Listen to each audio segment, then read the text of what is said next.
Se o Brasil quebrar, ele leva o Paraguai de arrasto? Essa pergunta é tão boa que eu recebi ela numa outra mídia que eu transformei ela em vídeo horizontal. E a grande verdade é, independente do que acontecer com o Brasil, o Paraguai vai ir bem. Fica nesse vídeo que eu quero mostrar um ponto de vista que talvez, quando a gente está aí dentro do Brasil, a gente não enxerga. A primeira coisa que, pelo menos eu, entendo, é que uma instituição, família ou governo, que deve mais de 80% em dívida do que arrecada, já é alguém que está quebrado. Então eu não acho que, será que o país vai quebrar? Eu acho que o Brasil já está quebrado e acho que a partir de 2027 isso se intensifica. Agora, a gente tem que reconhecer duas coisas quando a gente começa a morar no Paraguai e entender esse jogo de globalização, comércio e indústria. Se o Brasil vai bem, é bom para o Paraguai. E se o Brasil vai mal, é melhor ainda? Vamos começar pelo modelo número 1. O Brasil está indo bem, que a gente sabe que não é verdade. Quando o Brasil vai bem, ele privilegia vários países e não só o Paraguai por causa do consumidor interno. Afinal, o consumidor brasileiro, ele está acostumado a pagar 2, 3, 4 vezes no mesmo produto que aqui fora a gente paga muito menos. Então, países como a China, o Paraguai, países produtores de bugiganga, de objetos, de veículos e de tudo que vocês consomem aí no Brasil, inclusive essa tela que vocês estão me assistindo aqui, esses países se beneficiam porque o brasileiro, ele compra. O brasileiro, ele não aposenta, ele não tem liberdade, ele não tem experiências, ele não tem dinheiro, mas ele tem crédito e tem voracidade em comprar e ele não liga de pagar muito caro. Então, quando as pessoas têm crédito, quando o Brasil está indo um pouquinho melhor, é bom, principalmente para o Paraguai. Por quê? Porque as pessoas vêm, atravessam a ponte, compram celular, gastam dinheiro, afinal, para a conta fechar, eles têm que fazer isso, entendeu? Muitas pessoas que compram em Salto del Guairá, em Cidade Oeste, só conseguem comprar aquele iPhone, aquela marca de notebook, aquele perfume árabe, quando é no preço que eles pagam aqui no Paraguai. Aquela motinha elétrica, eles não conseguiriam pagar esse valor desse produto lá dentro do Brasil. Então, quanto mais quebrado é o Brasil, mais aumenta aquele movimento sacoleiro que a gente está acostumado ali na região de fronteira. O Brasil também é consumidor de outras coisas do Paraguai. Então, o Brasil é um grande consumidor dos produtos do agro, o Brasil é um grande consumidor da energia, né, que sobra aqui no Paraguai.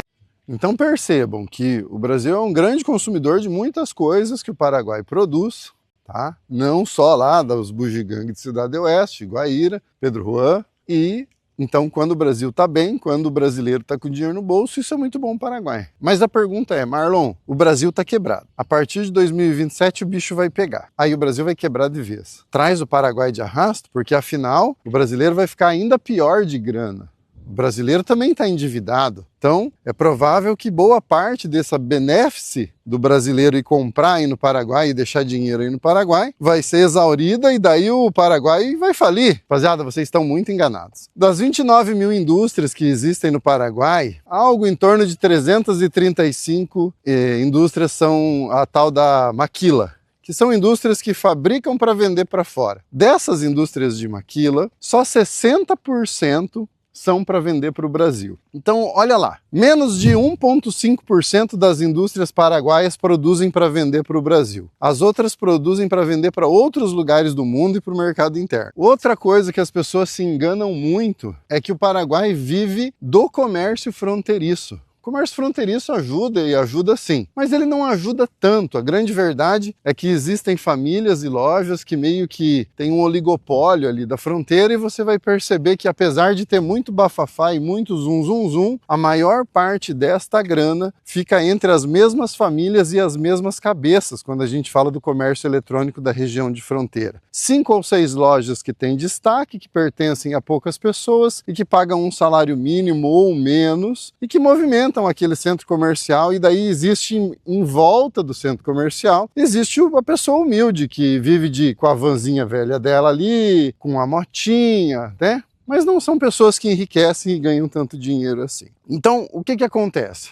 A primeira coisa que você tem que entender é, quanto maior a crise no Brasil e quanto mais imposto no Brasil, mais o brasileiro vem comprar no Paraguai. Porque veja, se antes o brasileiro estava começando a chegar num patamar de, Tá tudo bem eu pagar o dobro no iPhone, tá tudo bem eu pagar 100 mil a mais numa caminhonete, tá tudo bem eu pagar 6 mil reais numa motinha elétrica aqui no Paraguai a 2 mil. Quando ele está em crise, quando ele está endividado, a única opção que ele tem para adquirir isso é onde? Atravessando a ponte. Então ele vai sim fazer aquele esforço que antes ele não fazia, que era o de viajar ali para Foz do Iguaçu, Cidade do Oeste, atravessar a ponte e comprar ali. Por quê? Porque ele não tem capacidade e não tem crédito, porque ele está endividado, para comprar dentro do mercado nacional. Então essa é a número 1 aí, gurizada da edição, pode colocar aí. Número 1, quanto mais quebrado o consumidor e o brasileiro e o Brasil está, mais cresce o comércio fronteiriço do Paraguai, porque as pessoas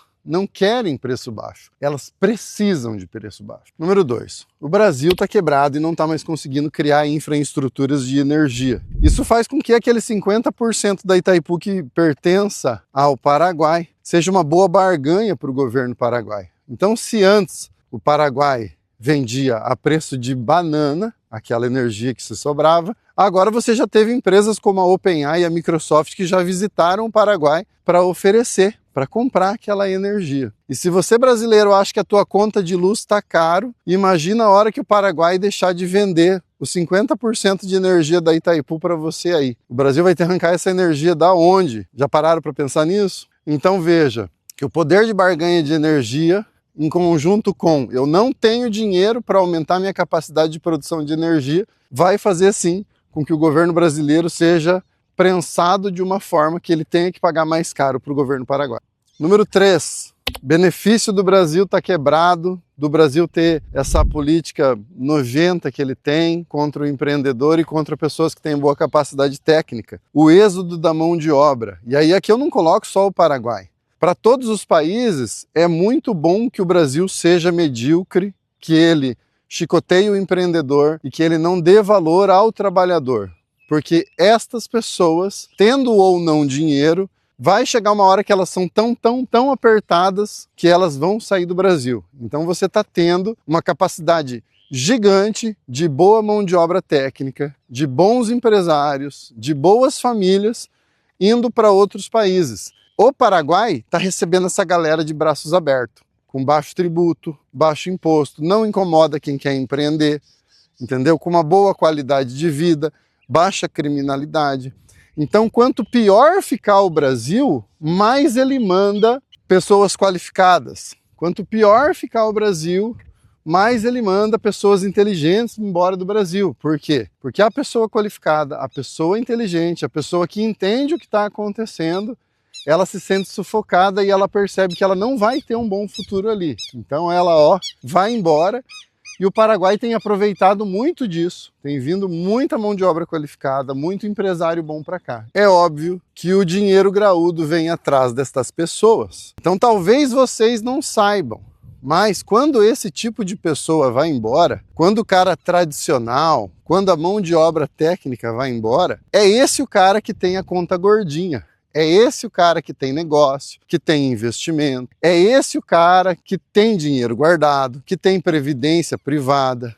E ele traz isso junto com ele não deixa lá dentro do Brasil. Por quê? Porque o esperto, ele fala, cara, o risco Brasil está ficando muito alto. O imposto sobre herança agora os caras estão tentando dobrar, do teto de 8 para 16. A hora que tentar baixar essa Selic e acontecendo o que vai acontecer a partir de 2027... a gente sabe que o real vai passar de 8 para o dólar.